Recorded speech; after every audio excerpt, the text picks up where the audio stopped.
ratio kita itu kan masih relatif sangat rendah, masih di angka 10,4%.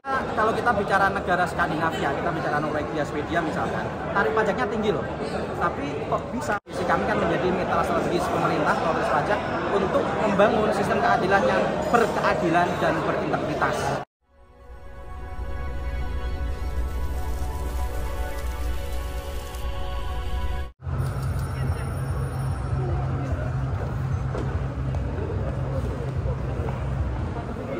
Saudara-saudari bersedia untuk dilantik dan diambil janji sebagai pengurus?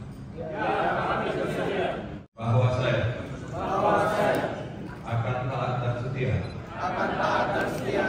kepada Negara Kesatuan Republik Indonesia, Undang-Undang Dasar 1945, dan Pancasila. Bahwa saya akan patuh dan memegang teguh anggaran dasar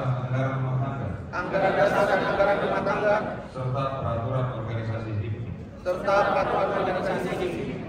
Bahwa saya dalam menjalankan jabatan organisasi senantiasa akan mengutamakan kepentingan organisasi di atas kepentingan pribadi dan golongan.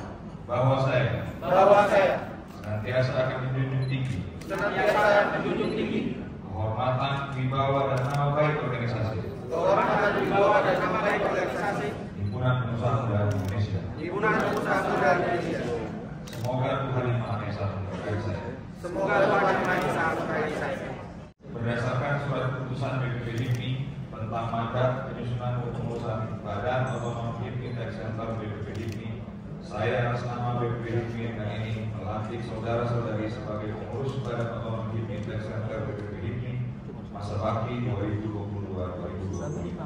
Semoga Tuhan Yang Maha Esa senantiasa memberikan kekuatan lahir dan batin kepada saudara-saudari dalam melaksanakan tugas dan amanah yang diberikan. Saya serahkan tangan itu dapat mengibarkan seluruh Indonesia. Kami akan mendurakan semangat kewirausahaan dan mengibarkan panji-panji besar HIPMI di seluruh wilayah Indonesia. Mari kita mengibarkan panji-panji HIPMI dan seluruh Indonesia. Pengusaha juga taat pajak. Kita mengapresiasi sekaligus mendukung adanya tax center di BPP HIPMI.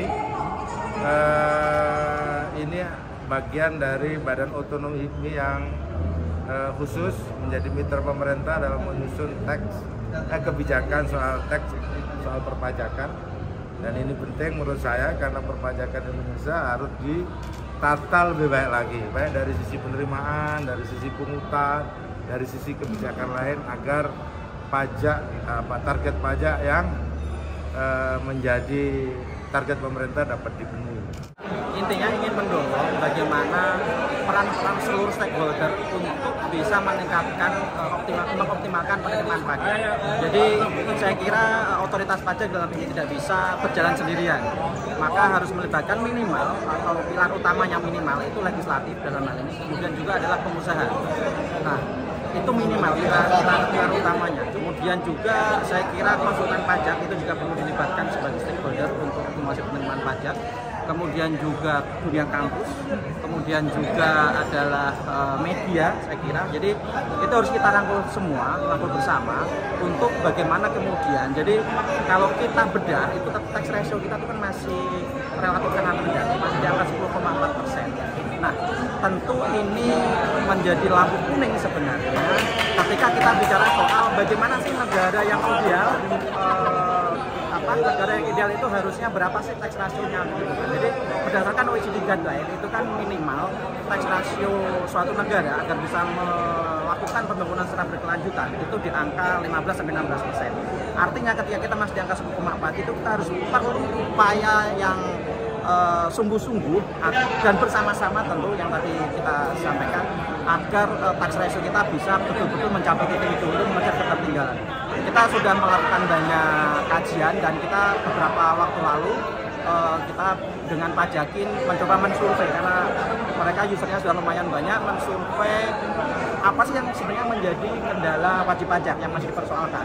Yang pertama soal tarif pajak, kemudian juga soal simplifikasinya, bagaimana memberi kemudahan dalam memenuhi kewajiban pajaknya. Kemudian yang ketiga adalah soal komunikasi. Jadi komunikasi otoritas pajak atau kantor pajak dalam hal ini itu menjadi catatan juga dari teman-teman wajib pajak dalam ini user pajak tadi. Kemudian yang dari tiga itu tadi, yang terakhir adalah trust masyarakat atau wajib pajak kepada pemerintah. Nah, ini tentu dengan kejadian beberapa waktu terakhir ini, ya saya tidak mau sebutkan secara mendetail, tapi ada kasus-kasus perpajakan seperti itu juga akan menggerus trust masyarakat kepada pemerintah. Dalam hal ini juga pasti ada dampaknya terhadap otoritas pajak. Karena saya kira kalau kita bicara negara Skandinavia, kita bicara Norwegia, Swedia misalkan, tarif pajaknya tinggi loh. Tapi kok bisa tax ratio-nya juga bisa tinggi mereka? Karena memang mereka ada trust yang tinggi kepada pemerintah, kepada otoritas pajaknya. Jadi walaupun ada 4 tadi yang sudah disebutkan, saya kira tarif tidak menjadi persoalan yang atau tidak menjadi isu utama, tapi isu utamanya adalah tadi bagaimana kemudian mengkomunikasikannya juga, kemudian bagaimana membangun trust wajib pajak ke masyarakat terhadap pemerintah, dalam ini akan berdampak kepada otoritas pajak. Itu menjadi PR utama, karena tarif di sana juga relatif tinggi, itu ada 52% untuk orang pribadi. HIPMI sendiri apakah punya jurus sendiri untuk menarik untuk membangun saya kira ini good governance, good and clean government itu menjadi salah satu juga agar bagaimana trust masyarakat kepada pemerintah itu bisa terus meningkat. Nah, itu tentu tidak bisa menjadi domain HIPMI sendiri, tapi kita tentu akan memberikan masukan kepada pemerintah dalam hal ini untuk ya tadi kendala-kendala perpajakan tadi dan masalah-masalah perpajakan tadi bisa sama-sama diselesaikan seperti itu. Jadi makanya visi kami kan menjadi mitra strategis pemerintah, otoritas pajak, untuk membangun sistem keadilan yang berkeadilan dan berintegritas.